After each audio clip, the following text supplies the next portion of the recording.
कहानियों की इस अद्भुत दुनिया में आपका स्वागत है। तैयार हो जाइए एक रोमांचक सफर के लिए। कपड़े धोने वाली बहू। शादी के पहले से ही विभा को कपड़े धोने का बड़ा शौक था। कभी नल के नीचे तो कभी तालाब के पास। अरे मेरी नीली वाली लुंगी नहीं दिख रही है। विभा की अम्मा कहाँ रखी है लुंगी? अरे वो तो विभा ने परसों ही धोकर रखी थी आपकी अलमारी में, देखो वहीं होगी। वो ना मैंने आज धो दी, मुझे लगा कि गंदी हो गई होगी। अरे कैसे गंदी हो गई थी, उसे तो मैंने पहना भी नहीं। हे भगवान, इस लड़की के कपड़े धोने की आदत से परेशान हो गया हूँ मैं। जितना तो घर में राशन नहीं आता उससे कहीं ज्यादा डिटर्जेंट पाउडर का खर्चा है। इसकी शादी करवा दो, शादी जाए अपने घर में ही करे काम, फिर चाहे घर के कपड़े धोने हो या पूरे गांव के। हाँ ठीक बोल रही हो, देखता हूँ मैं कोई लड़का। वो दिन भी आ जाता है जब विभा को देखने लड़के वाले आ जाते हैं। लड़की मुझे अच्छी लगी। होने वाली सास कहती है, बेटी अगर कुछ पूछना है तो पूछ लो। वैसे तो हमारी लड़की बहुत ही शर्मीली है, जो बोल दो वो मान लेती है, इसे क्या पूछना होगा। अरे कैसी बात कर रही हो माँ, मुझे इन लोगों के घर रहना है, सवाल तो कई है। हाँ हाँ बेटा पूछ लो ना, क्या पूछना है। आप लोगों के घर कपड़े कौन धोता है? सास का मुंह बन जाता है। देखो अगर तुम ये कहना चाहती हो कि तुम्हें कपड़े धोने नहीं आते तो सुन लो, कपड़े मैं ही धोती हूँ, लेकिन तुम्हारे आ जाने के बाद मैं रुमाल तक नहीं धोऊंगी। अरे चुप रहना भाग्यवान, बहू बेचारी घर आई नहीं, उसे डराना शुरू कर दिया। वो क्या है ना बिटिया, अभी तक तो ये कल्लू की माँ ही धोती थी, लेकिन अब तुम्हारे पापा तो दहेज में वॉशिंग मशीन देंगे ही। तभी विभा की माँ बोल पड़ती है, सवाल भी पूछा तो क्या। वैसे भाई साहब, मशीन की तो फिर भी कपड़े धोने की कैपेसिटी होती है। मतलब जो बिटिया दे रहे हैं ना विभा, इसे कपड़े धोने का बहुत शौक है। ये आप लोगों के क्या, आस पड़ोस गांव मोहल्ले सबके कपड़े धो दे और उफ तक ना करे।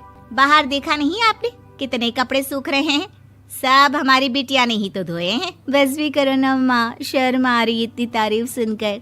और तो और एक दाग निकाल कर दिखाओ तो मान जाओ। हाँ अच्छा माफ करना बेटा, मैंने गलत समझा, हमें तो रिश्ता बहुत पसंद है। और ऐसे जुड़ जाता है रिश्ता कपड़े धोने का शौक रखने वाली विभा का। उसकी शादी हो जाती है कोयला फैक्ट्री में काम करने वाले कल्लू के साथ। शादी के बाद अचानक विभा चिल्लाती हुई सास के पास आती है। सासू माँ, अरे सासू माँ कहाँ है आप? ये तो धोखा है, धोखा दिया आप लोगों ने मुझे। इसे ससुर के चक्कर के बारे में पता चल गया। अरे तो उसमें तुझे क्यों धोखा मिला है? अरे नल में पानी नहीं आता, कपड़े कैसे कब धुलेंगे? अच्छा तू पानी नहीं आ रहा उसकी बात कर रही है। तो आपने क्या सोचा? कुछ नहीं। अच्छा तेरी माँ ने कहा था कि कपड़े धोने का शौक है तुझे, याद आया मुझे।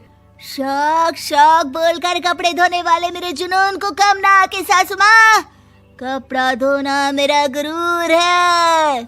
तभी पति भी वहाँ आ जाता है। अभी मैंने इसे सनी देओल की फिल्म दिखाई है, उसी के डायलॉग मार रही है माँ। अच्छा सुन, साफ साफ बता रही हूँ, पानी सुबह 4 से 6 और शाम को 10 से 12 आता है, समझी? विभा टाइमिंग सुनकर हैरान हो जाती है। ये क्या भूतों का मोहल्ला है?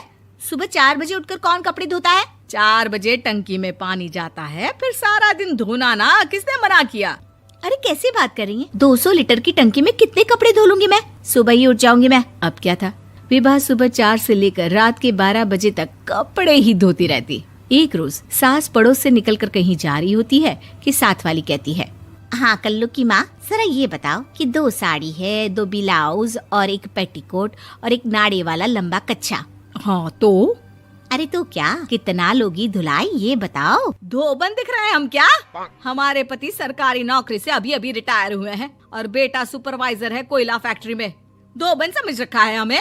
हाय रे कल्लू की अम्मा, माफ कर दो, वो तो मोहल्ले में यही सब बता रहे थे कि तुमने बहू को कपड़ा धुलवाने के काम में लगा दिया है। सास को पड़ोसन की बात सुनकर गुस्सा आ जाता है। वो घर पहुंचती है जहां घर के बाहर ही इतने सारे कपड़े सूख रहे होते हैं जितने कि किसी धोबन के घर पर। अरे ओ कल्लू की दुल्हन, बाहर निकल।